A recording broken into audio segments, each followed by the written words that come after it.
Health এবং টেস্টকে এক জায়গায় করার ইচ্ছা আমার সবসময় থাকে। আজ আমি ট্রাই করেছি এরকমই একটি নতুন ডিশ, যেটা আমার মাথা থেকেই বেরিয়েছে, যার নাম হলো রোজি বার্নিয়ার ট্রেজার। আমাদের এখানে নেসলের কোম্পানির কন্টেস্ট হয়েছিল, যেখান থেকে মিল্কমেড দিয়ে কিছু একটা জিনিস বানানোর জন্য বলেছিল। তো আমি মাথা থেকে বের করলাম যে এরকম কিছু একটা জিনিস বানানো যায় যেটাতে মধ্যে হেলথ এবং টেস্ট দুটোই আছে। চলুন আমি বানাই স্টেপ বাই স্টেপ কী করে বানিয়েছি। এখানে আমি বার্নিয়ার্ড মিলেট নিয়েছি, যেটা কিন্তু rich in calcium, rich in protein, fibre, এরকম টাইপের দেখতে হয়।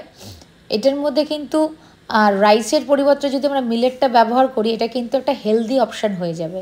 এখানে আমি গ্রেট করা কিছুটা বিটরুট নিয়েছি এবং বেশ কিছু ড্রাই ফ্রুটস নিয়েছি। আর এখানে আমি ব্যবহার করব ঘি, এবং সঙ্গে তো অবশ্যই মিল্কমেড, আর দুধ তো আগেই দেখালাম। চলুন শুরু করি। একটু হেভি বটম প্যানের মধ্যে ঘি দিয়ে দিলাম। ঘিটাকে গরম করার পরে আমরা কি করব, ধুয়ে রাখা বার্নিয়ার্ড মিলেটটা আমরা একটু ড্রাই একটু রোস্ট করে নেব, একটু ভাজা ভাজা করে নেব। ঘিয়ের মধ্যে একটু ভাজা ভাজা করে নিলে এর ফ্লেভারটাও খুব এনহ্যান্স হয়। ভালো করে নাড়িয়ে চাড়িয়ে আমরা কিছুক্ষণ এটাকে ভাজা ভাজা করব।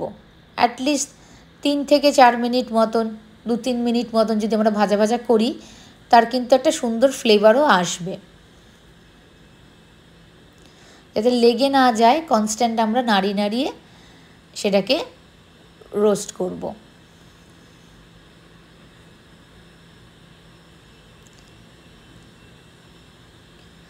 এবং রান্নাটা আমি খুব লো হিটে করব। আস্তে আস্তে করে একটু একটু করে দুধ ঢেলে সেটাকে আমি আবার নাড়াবো, যাতে কি দলা না পেকে যায়।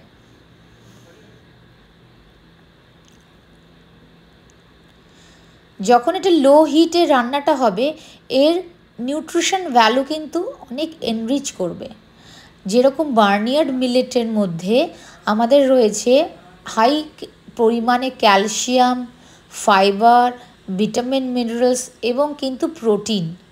তাহলে আর মিলেট কিন্তু আমাদের একটা এজ ওল্ড ট্র্যাডিশন, এবং খুব আস্তে আস্তে যদি দুধের মধ্যে আমরা এটাকে ফুটিয়ে ফুটিয়ে সিদ্ধ করি, তাহলে কি হবে, এটার কিন্তু নিউট্রিশন ভ্যালুটাও কিন্তু থাকবে।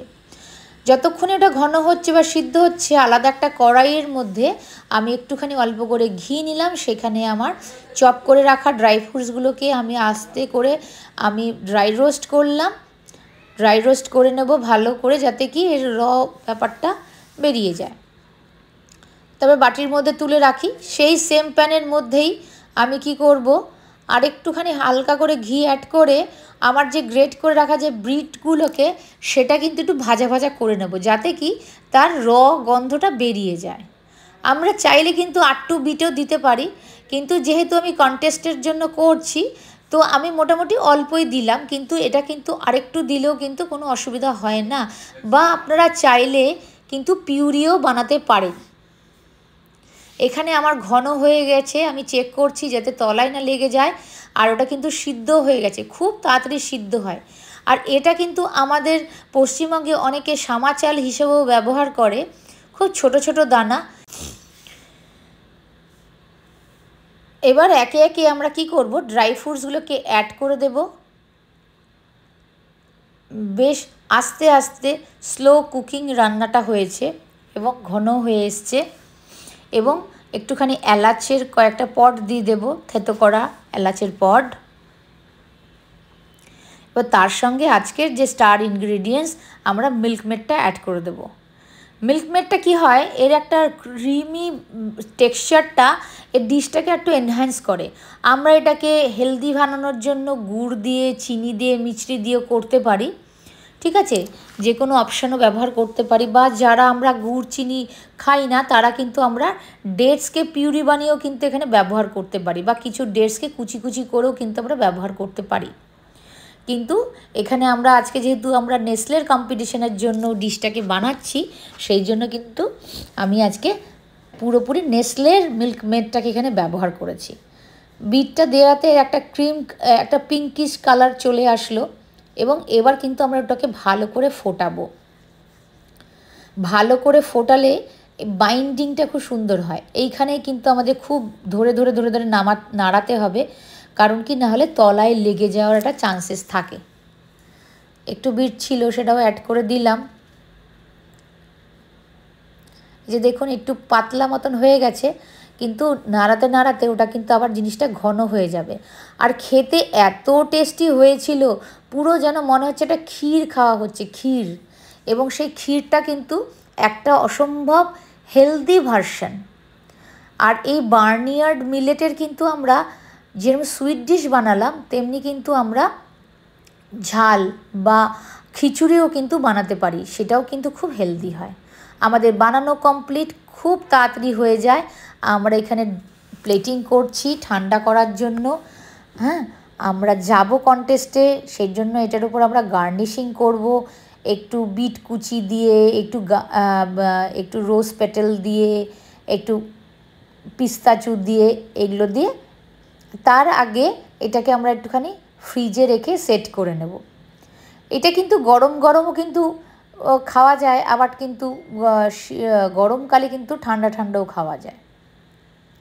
এই যে আমি এভাবে সাজিয়েছি, ফাইনাল লুক দেখুন আপনাদের কেমন লাগছে।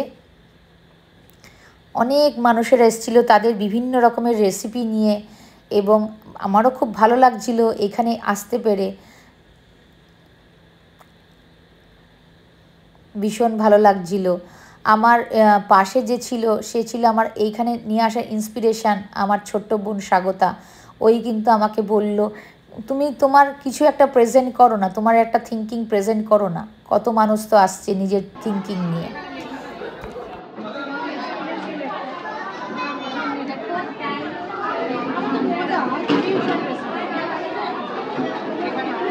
কিছু বলো তোমার।